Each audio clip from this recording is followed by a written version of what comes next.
ரோசன்ஹெய்ம் poltergeist. வக்கீல் ஆஃபீஸ்க்குள்ள பெண் உருவத்தில் ஒரு பேய் புகுந்துச்சுன்னு சொன்னால் உங்களால் நம்ப முடியுதா?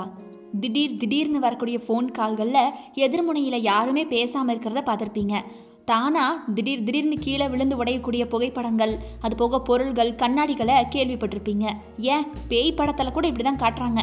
இப்படியெல்லாம் படத்தில் மட்டும்தான் நடக்கும், நிறைய நாவல்ஸில் மட்டும்தான் படிக்க முடியும்னு நீங்கள் நினச்சிருப்பீங்க. ஆனால் பாருங்கள், உண்மையாகவே இந்த மாதிரியான சம்பவங்கள் வரலாற்றில் நடந்திருக்கு அப்படின்னு சொன்னால் உங்களால் நம்ப முடியுதா? ஆமாம், நடந்திருக்கு.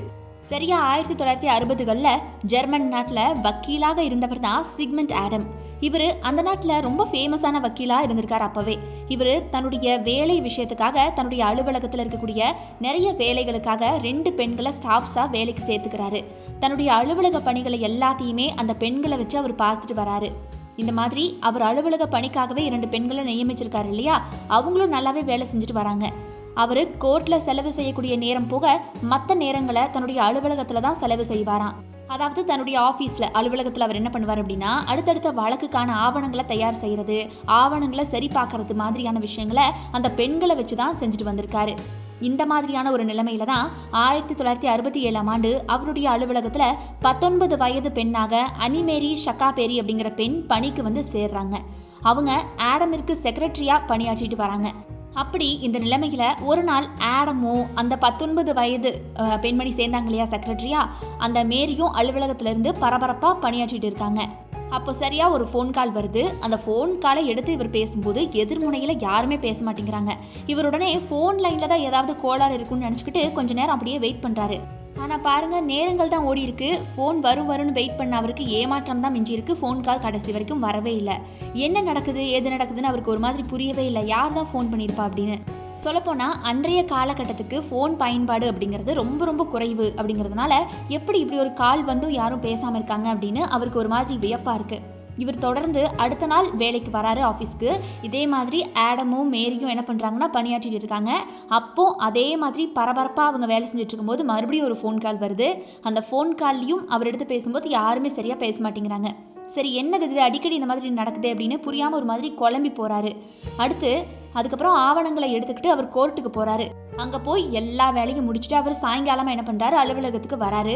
அங்கே வந்து வேலை செஞ்சுட்ருக்காரு. அந்த மாதிரி அவர் பணியாற்றிட்டு இருக்க போது அப்போவும் அவர் ஃபோன் என்ன இருக்குது, அடிக்குது அப்படின்னு நினச்சி எந்திரிக்கும் போது அலுவலகத்தில் மொத்தமாக 4 ஃபோன்ஸ் இருந்திருக்கு. அந்த 4 ஃபோனும் ஒரே நேரத்தில் அடிச்சிருக்கு. எல்லா ஃபோன்களையும் அவர் எடுத்து பார்க்குறாரு. அத்தனை ஃபோன்கள்லையுமே யாருமே பேசலையா. எதிர்முனைக்கில் வெறும் அமைதியான நிலைமை தான் இருந்திருக்கு. இது என்ன இப்படி நடக்குது அப்படிங்கிற மாதிரி ஒரு மாதிரி ஸ்தம்பிச்சு போறாரு. இதை பற்றியே யோசிச்சுக்கிட்டு இருக்காரு. யார்கிட்டயாவது சொல்லலாமா வேண்டாமா அப்படிங்கிற மாதிரி குழப்பமான நிலைமையில் இருக்காரு. அதற்கப்புறமா அடுத்த நாள் வழக்கம் போலவே அவர் அலுவலகத்துக்கு வந்திருக்காரு, வேலை செஞ்சுட்டு இருந்திருக்காரு. இந்த முறை ஏதாவது ஃபோன் கால் வருமோ வராதோங்கிற மாதிரி எதிர்பார்ப்புலேயே இருந்திருக்காரு அலுவலகத்துக்குள்ள. ஆனால் பாருங்க, இந்த முறை அவருக்கு வேறொரு அதிர்ச்சி காத்திருந்துச்சு. அவர் அலுவலகத்தில் மாட்டியிருந்த புகைப்படங்கள் சிலது பார்த்தீங்கன்னா கீழே விழுந்து நொறுங்கி இருக்கு. முதல்ல இதை காத்துல தான் விழுந்திருக்குன்னு அவர் நினைச்சிருக்காரு. சரி பரவாயில்லன்னு சொல்லி அவரே அந்த புகைப்படங்களை எடுத்து மறுபடியும் அதனுடைய இடத்துல வச்சிருக்காரு. ஆனால் மறுபடியும் அந்த புகைப்படங்கள் எல்லாமே கீழே விழ ஆரம்பிக்குது. காற்றுக்கு ஒரு தடவை விழலாம், 2 தடவை விழலாம். ஆனால் அவர் மாட்டின அடுத்த செகண்டே எல்லாமே மறுபடியும் கீழே விழுந்துக்கிட்டே இருக்குது. அப்போ தான் அவருடைய மனசில் பயம் தொத்திருச்சு. ஏன் இப்படி நடக்குது, எதற்காக நடக்குது, அதுவும் அலுவலகத்துக்குள்ளே ஏன் இந்த மாதிரி 3-4 நாளாகவே அப்நார்மலான விஷயங்கள் நடந்துக்கிட்டு இருக்கு அப்படின்னு அவருக்கு புரியவே இல்லை. வேர்வை கொட்ட ஸ்தம்பிச்சு போய் நிற்கிறாரு. சரின்னு சொல்லிட்டு அவர் அந்த புகைப்படத்தை மாட்டாமல் அடுத்த வேலையை பார்க்க ஆரம்பிக்கிறாரு. அன்னைக்கு சாயங்காலமே மறுபடியும் அவருக்கு மேரியும் இருக்கும்போதே அடுத்த சம்பவம் ஒன்று நடக்குது. இந்த முறை அவர் அலுவலகத்தில் இருக்கக்கூடிய புகைப்படங்கள் எல்லாம் கீழே விழுந்து உடையுது. இப்போ அவர் அதை பார்த்ததுமே ரொம்ப பயப்பட ஆரம்பிக்கிறாரு. இதுக்கப்புறமா தன்னுடைய அலுவலகத்தில் என்ன நடக்குது அப்படிங்கிறத தெரிஞ்சுக்கணும்னு முடிவு செஞ்சு அவருடைய நண்பரும் அமானுஷ்யங்களை ஆய்வு செய்யக்கூடிய நபருமான ஹன்ஸ் பென்டர் அப்படிங்கிற ஒரு நபரை சந்திச்சு தன்னுடைய அலுவலகத்தில் இதெல்லாம் நடக்குது அப்படின்னு சொல்லியிருக்காரு. அதற்கப்புறமா ஹன்ஸ் பென்டர், அந்த ஃப்ரெண்ட் இருக்காரு இல்லையா, அந்த ஹன்ஸ் பென்டர் அடுத்த நாளே அலுவலகத்துக்கு வரதா சொல்றாரு, வாக்கு கொடுக்குறாரு. அதே மாதிரி அவர் அந்த மாதிரி ஆடம் அலுவலகத்துக்கு வந்ததுக்கப்புறமா மேரி வராங்க. அதுக்கப்புறமா கொஞ்ச நேரம் கழிச்சு ஹன்ஸ் பென்டர் அலுவலகத்துக்குள்ளே வராரு. அங்கே நடக்கிறது எல்லாத்தையுமே ஆடம் கிட்ட கேட்டுக்கிறாரு. அதே போல் ஆடமும் என்ன பண்ணுறாரு, தன்னுடைய ஃப்ரெண்டு கிட்ட இது இப்படிலாம் நடக்குது அப்படிங்கிற மாதிரி தெரிவிக்கிறாரு. அப்போ தான் ஹன்ஸ் பென்டருக்கு மேரி மேலே அவருடைய பார்வை போகுது, சந்தேகம் போகுது. மேரியுடைய நடவடிக்கைகள் ஆடம் அவர்கிட்ட நடந்ததெல்லாம் விவரிக்கும் போது கொஞ்சம் வித்தியாசமாக இருக்கிறத பார்க்குறாரு. ஆடம் தங்கிட்ட பேச பேச மேரி மேலே தன்னுடைய பார்வையை படர விடுறாரு ஹன்ஸ் பென்டர். அப்போ ஆடம் சொல்கிறத மறுபடியும் கவனிக்கிறாரு. அப்போ ஹன்ஸ் பெண்டர் கிட்ட ஆடம் சொல்லியிருக்காரு, நடந்த சம்பவங்கள் எல்லாத்துலேயுமே மேரியும் கூட இருந்திருக்காங்க, ஆடம் கூட. ஸோ ஆடம் மேரி 2 பேர் இருக்கும்போது தான் அலுவலகத்துக்குள்ளே வினோதமான சம்பவங்கள் நடந்திருக்கு. ஆடம் மட்டும் இருக்கும்போது அப்படி நடக்கலை. அப்போது என்ன பண்ணுறாரு, ஆடம் கிட்ட குறுக்கு கேள்விகளை கேட்டு ஹன்ஸுடைய சந்தேகங்களை உறுதி செஞ்சுக்கிறாரு. இப்போ தான் ஹன்ஸ் பெண்டருக்கு சில விஷயங்கள் உறுதியாகுது. அதாவது மேரியுடைய உடலில் ஏதோ ஒரு அமானுஷ சக்தி இருக்குது அப்படின்னும், அதுதான் இந்த மாதிரியான வேலைகளை எல்லாம் செய்யுது அப்படிங்கிறதும் புரிய ஆரம்பிக்குது. ஆனால் அதை அவரால் கொஞ்சம் உறுதியாக சொல்ல முடியாமல் போகுது. அதனால் ஆடம் கிட்டேயும் மேரி கிட்டேயும் அவர் கொஞ்சம் தனித்தனியாக பேசணும்னு சொல்கிறாரு. முதல்ல மேரி கிட்ட பேசியிருக்காரு.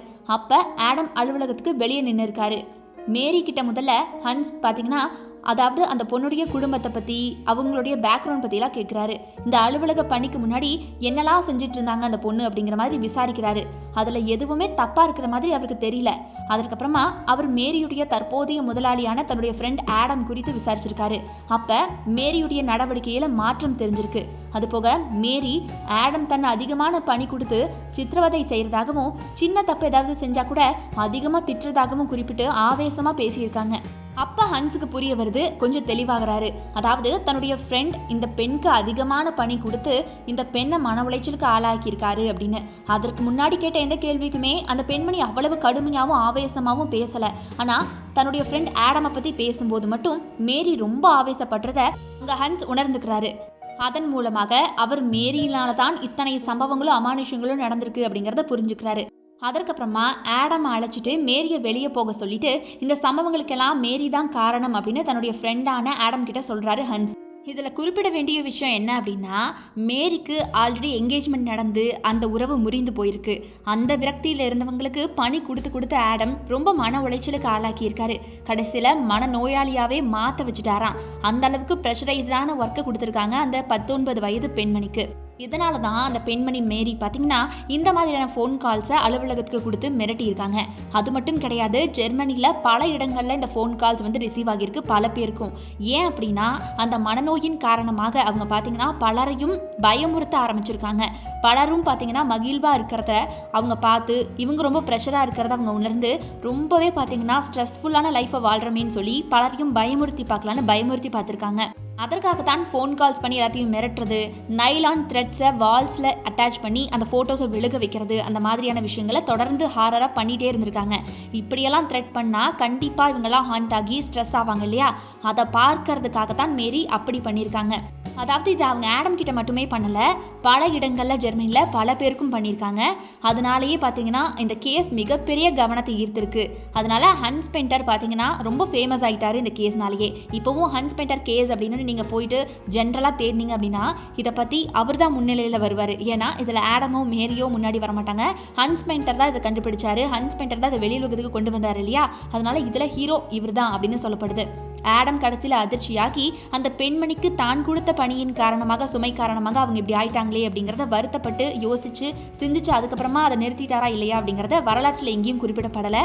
ஆனால் இந்த ஒரு கேஸ்க்கு அப்புறமா ஹன்ஸ் பெண்டர் அப்படிங்கிறவர் பார்த்தீங்கன்னா மிகப்பெரிய ஃபேமஸான ஒரு பேரா சைக்காலஜிஸ்டாக மாறினாருன்னு சொல்லலாம். ஸோ இதற்கப்புறமா அவர் பார்த்தீங்கன்னா இந்த கேஸை பற்றி நிறைய இடங்களில் விவாதிச்சார். அப்படி தான் இந்த கேஸ் வெளி உலகத்துக்கு தெரிய வந்துச்சு.